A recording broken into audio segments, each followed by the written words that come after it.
Hello guys, tutorial muna tayo. Marami kasi ako nakikita sa Facebook na nag-upload na mga still may watermark galing sa ibang apps, no? So kunwari sa TikTok, i-post nila sa Facebook at merong watermarks. So guys, maraming tutorial nito, pero sa mga hindi pa alam, ayan, tuturo ko kayo kung paano.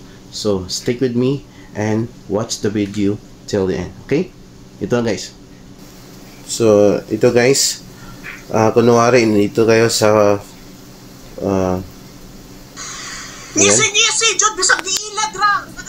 ito guys ay download natin, no? So, all you have to do is punta ka dito sa tatlong dot sa baba. Ito, click mo lang to. Tapos click mo yung copy. Yan, copy. Tapos, punta ka sa labas. Yan, labas. Punta ka sa labas. Tapos, punta ka sa browser mo, sa Google.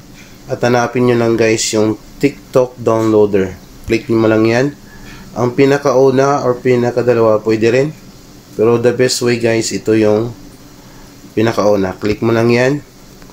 Madali lang guys. So, nakopy mo na doon. Pwede mo i-click yung paste.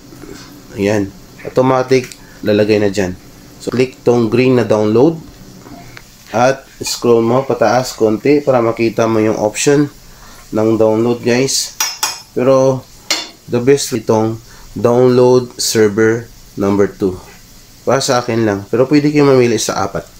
So, click mo tong download server number 202. Ayan. At mag-upper yung ads. Don't worry guys, ads lang yan. May X dyan sa taas. Top right. Ayan, automatic mag-download na.